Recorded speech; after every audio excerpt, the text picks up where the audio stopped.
En la fe cristiana, la última cena fue la última ocasión en la que Jesús se reunió con sus apóstoles para compartir el pan y el vino antes de su muerte. La copa o cáliz que se usó esa noche fue motivo de veneración de los primeros cristianos y de codicia por parte de mucha gente. Había que preservarlo.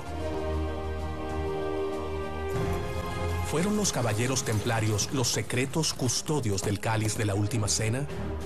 ¿Conocieron y visitaron América antes que Cristóbal Colón la descubriera? ¿Fueron las minas de México y Perú la fuente de su gran riqueza de oro y plata? ¿Conocían los nazis el secreto de los templarios y de los jesuitas y exploraron América del Sur en busca del Grial?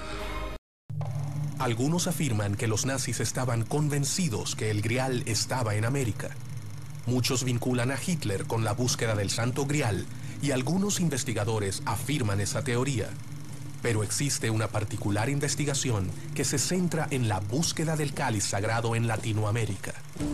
Sabemos que Hitler y el nacionalsocialismo habían enviado personas por todo el mundo buscando desde la lanza de Longinos, habían buscado el Santo Grial. Eso los llevó a estos parajes de América mucho antes, a fines de 1930. Los nazis habrían seguido los pasos de los templarios porque consideraban a la copa sagrada mucho más que un objeto antiguo. Para ellos, el Grial sería la clave para el nacimiento de una nueva humanidad.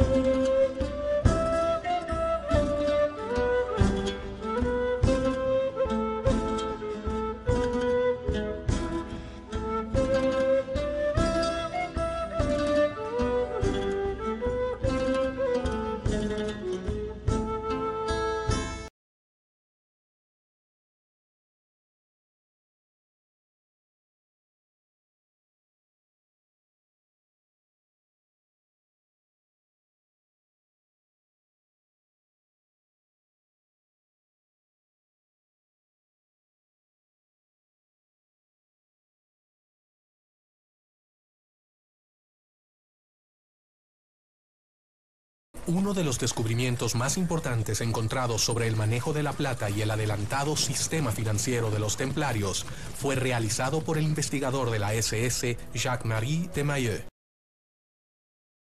Hay un caso paradigmático, yo diría, que es el de un antropólogo, Jacques de Maillet. Él viene a Buenos Aires y él es quien trabaja mucho sobre la hipótesis de vikingos, sobre todo, en América del Sur, y también de templarios. Jacques de Maillet era mi padre, ¿no? Él llegó a Argentina en el 1946, era antropólogo, biólogo, honoris causa en medicina en Canadá, y estudió durante muchos años, más de 30 años, la influencia que tuvieron los hombres blancos en las civilizaciones europeas, hasta llegar al hombre blanco en América, digamos.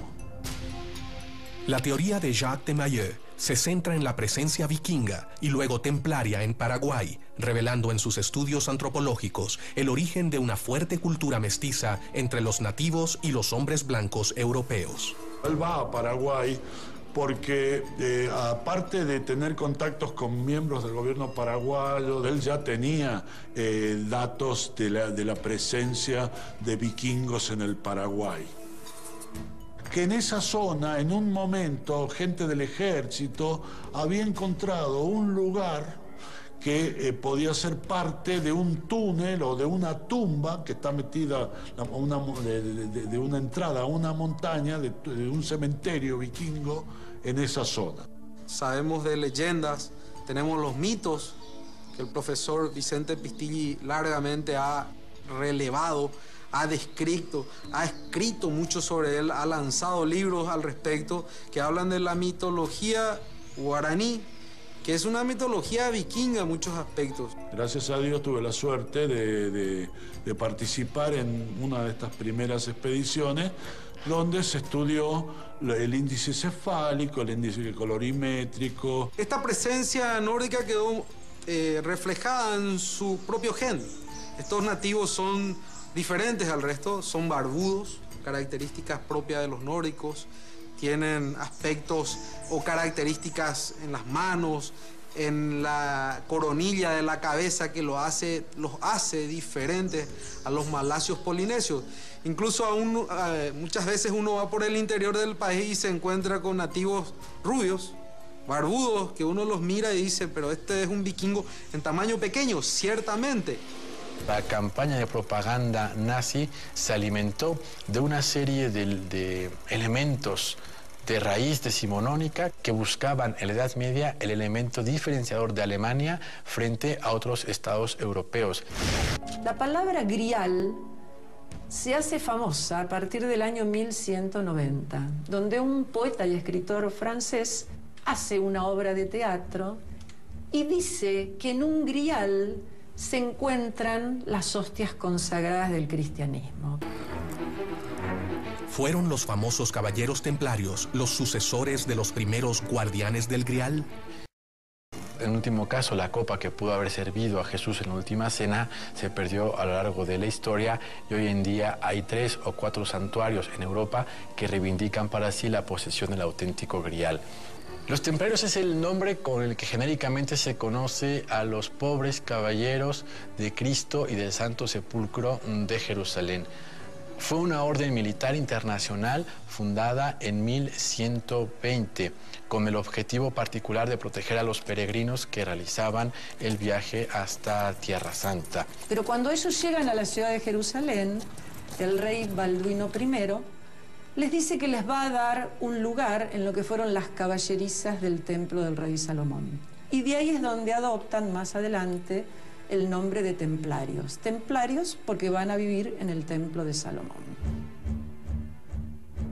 Los templarios tenían derecho sobre sus conquistas en Tierra Santa y atribuciones para construir fortalezas e iglesias propias, lo que les otorgó gran independencia y poder. Y en un momento determinado, el dinero y las riquezas que llegan a tener los templarios son tan grandes que ellos crean la primera banca que la humanidad va a conocer.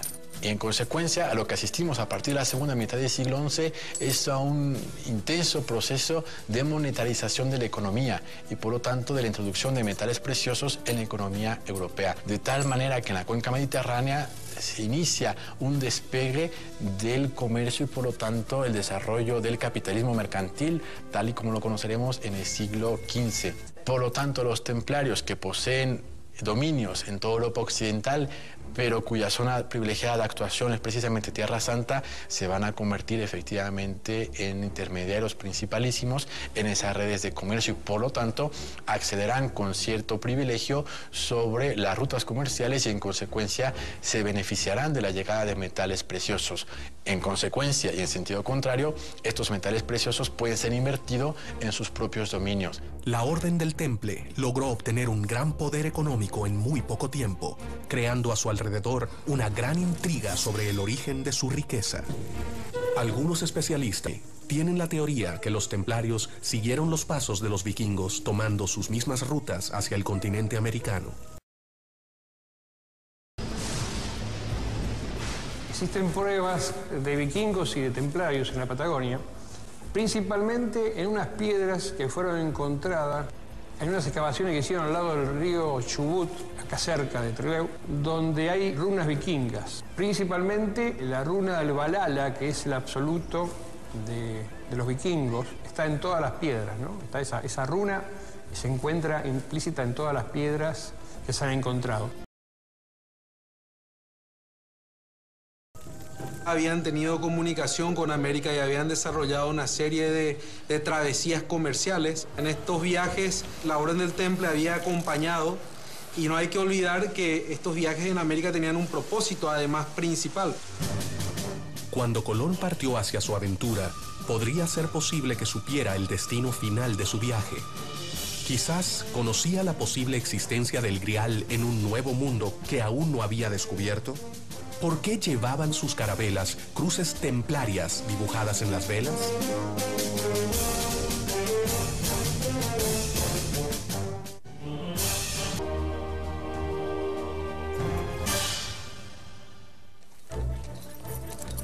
Si los templarios conocían el Nuevo Mundo mucho antes que la llegada de Colón, obviamente este no habría sido el primer conquistador.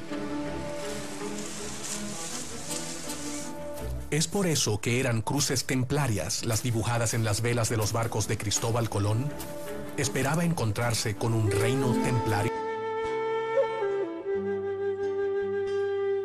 Manifiesto es que parece ser que fueron los chinos quienes llegaron a América por el Pacífico a mediados del siglo XV, pero tampoco tuvo una mayor significación. Por lo tanto, desde la perspectiva histórica, el descubrimiento de América, por llamarlo de esta manera, solo corresponde a Colón y al año 1492. Aunque, como bien sabe todo el mundo, el primero que denominó estas tierras como un continente fue Américo Vespucio. Se dice que Colón se pone bajo la advocación de los templarios y le coloca a las velas de sus carabelas las cruces templarias.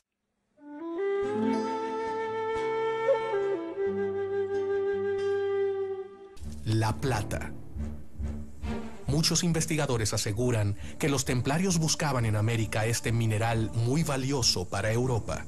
La exploración es algo de mucho tiempo, no solamente ha sido un resultado de la presencia vikinga y templaria que era conocida.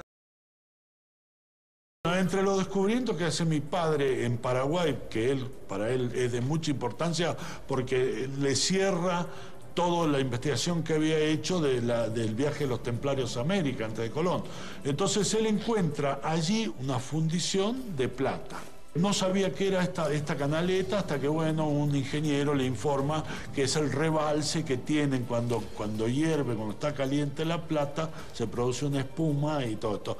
Y la razón por la cual era fundida la plata y transformada en lingote era para poder transportar en sus barcos los lingotes como lastre. Y entre los descubrimientos que hace un molde de terracota, de barro cocido, que es exactamente del mismo tamaño de los lingotes que después en algún momento se encontraron, que eran los lingotes de plata que llevaban los templarios a Europa. Construyeron catedrales incontables en todo el continente. Su poder económico superaba al Papa. Los recursos salieron de algún lugar y ese fue el gran secreto que se manejaba en aquel entonces, la ruta comercial de la plata. Tenían permiso para poder prestar y a un alto interés, que llegaba incluso hasta el 50% anual.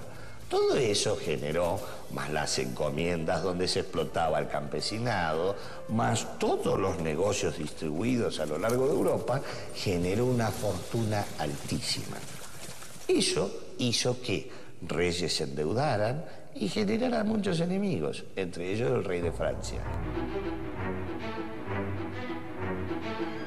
El rey Felipe IV de Francia, él lo que desea es que todo ese oro, toda esa riqueza y todo el poder de la banca que manejan los templarios sea exclusivamente francesa. El viernes 13 de octubre de 1307, de los templarios son apresados. Para que un día determinado, el mismo día y a la misma hora, se tomen todos los castillos templarios de Europa, las abadías templarias de Europa, los fuertes templarios de Europa, y en un mismo acto de asedio tomar al gran maestre de la orden templaria, al famoso Jacques de Mulac, y a 49 venerables maestros. Los lleva presos. Al tiempo se les hace un juicio de inquisición y se los endilga de hacer actos demoníacos y que los templarios obtenían su dinero malsano. Por eso más tarde no van a la horca, sino que van a la hoguera pública y mueren. Y se dice que el rey de Francia se queda con todo el dinero de la orden. La monarquía francesa, encabezada por Felipe el Bello, expropió los bienes templarios y efectivamente se encontró con una terrible sorpresa, que era que las arcas de la Orden del Temple estaban vacías.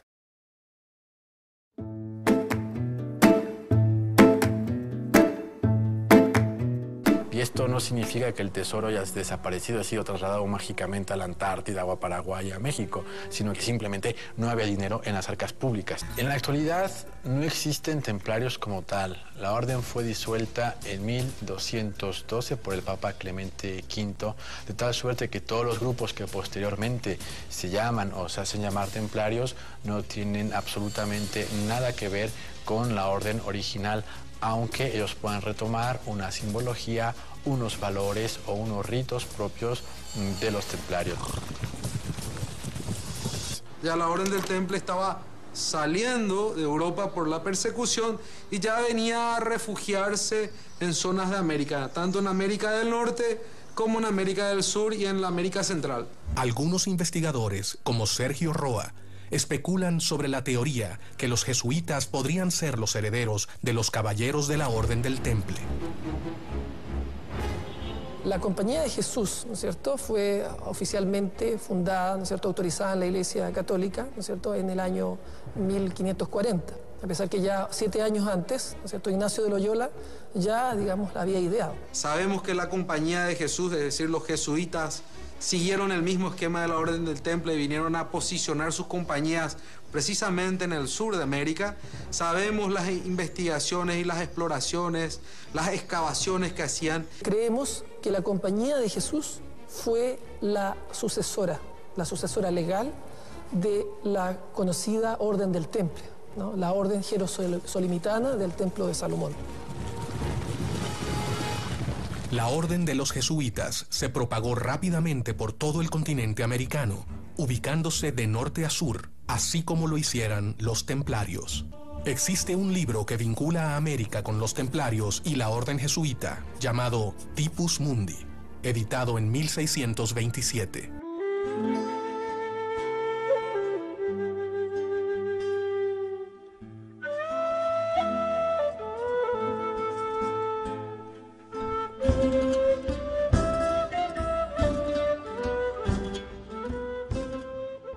El Typus Mundi es un texto, ¿no es cierto?, que consiste en una serie de grabados hechos por los jesuitas.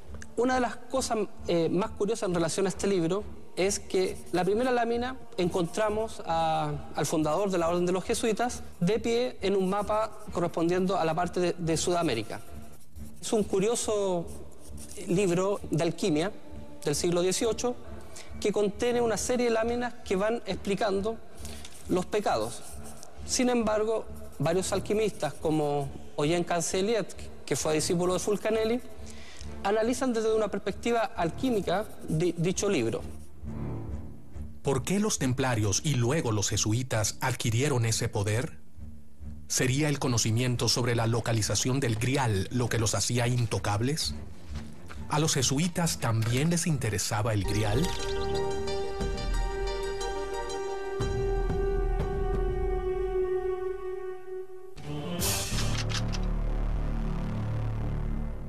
Existe la presunción en algunos círculos que los nazis conocían el secreto de los templarios y de los jesuitas y exploraron América en busca del Santo Grial.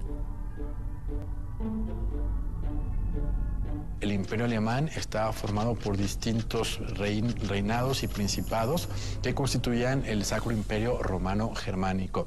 De tal manera que la constitución del Estado moderno alemán tuvo que hacerse buscando elementos y señas de identidad comunes a todos estos principados. De tal manera que efectivamente Hitler lanzará una campaña para buscar tesoros medievales.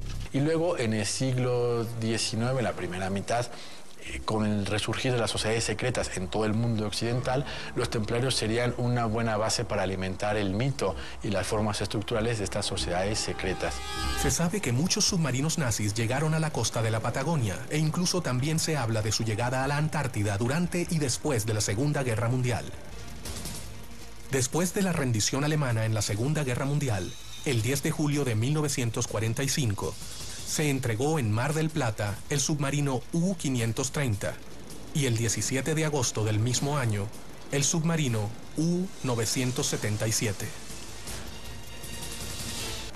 ¿Era solo una vía de escape o tenían una misión secreta relacionada con la búsqueda del Grial? Sabemos que Hitler y el nacionalsocialismo habían enviado personas por todo el mundo buscando desde la lanza de Longinos con la que se había clavado a Cristo, habían buscado el Arca de la Alianza, habían buscado el Santo Grial.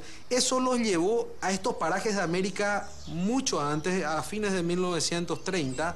Se ha escrito mucho, se ha hablado mucho y ha habido mucha ficción que juegan con la idea de que los nazis buscaban elementos que podían ser como una fuente de fortaleza, de poder. Diría que eso está más en el terreno de las especulaciones.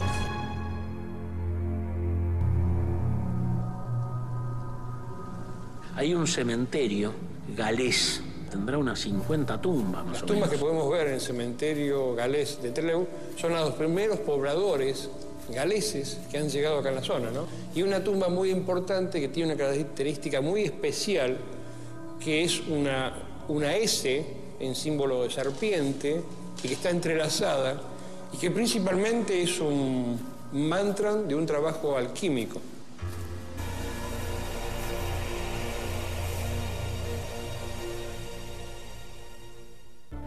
En la provincia argentina de Chubut se encuentra una pequeña localidad llamada Telsen. ¿Es esta región la última morada del Santo Grial? Telsen es un valle que está en el Chubut, donde viene la palabra el lugar de los ancestros. Y el que fundó ese lugar se llama John Morley, muy parecido a las iniciales de Jacques de Molay, que fue el maestre templario.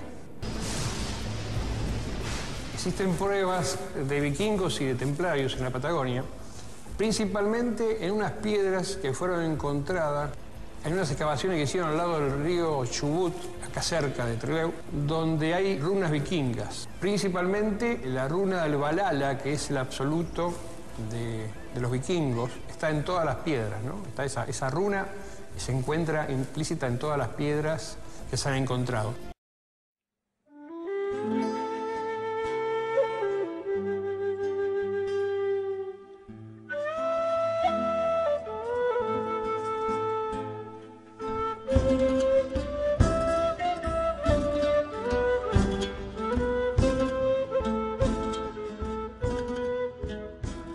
Le dice ciudad de los Césares porque hay dos teorías. Una porque el que lo descubrió fue uno de los conquistadores que llegaron a la Patagonia y se llamaba César. Entonces quedó como que era la ciudad de los Césares. Y la otra es que está la belleza de esa ciudad y está la riqueza y el tesoro que se ha encontrado en ese lugar, que lo atribuyen con el Imperio Romano, con el César. Y hay muchos que dicen que es una ciudad errante que se encuentra entre las dos dimensiones, entre la tercera dimensión y la cuarta dimensión, que por un momento desaparece la tercera dimensión y por eso es muy difícil encontrarla. Es una leyenda como la del Dorado en la zona de Centroamérica. Es muy evidente lo que los pobladores de Telsen se niegan a veces a hablar sobre el Santo Grial y sobre todas esas cosas que se encuentran en Telsen, porque es un poco de recelo que tienen con su pequeña población, con su pequeño lugar, ¿no? Que no quieren sentirse invadidos por turismo, por situaciones un poco agresivas hacia la que es la ciudad tan pacífica que era la población de Telsen. Existen templarios en todo lo que es Latinoamérica también, en Europa. Acá tenemos en Argentina y hemos conformado la Unión Templaria Latinoamericana, donde están todas las órdenes asociadas en esa Unión Templaria. En Europa existen órdenes templarias, sabios de la orden monástica que tratamos, con otras características que incluso ellos han estado buscando y rescatando muchos de los conocimientos trascendentes que ha permitido el mayor conocimiento de esta orden.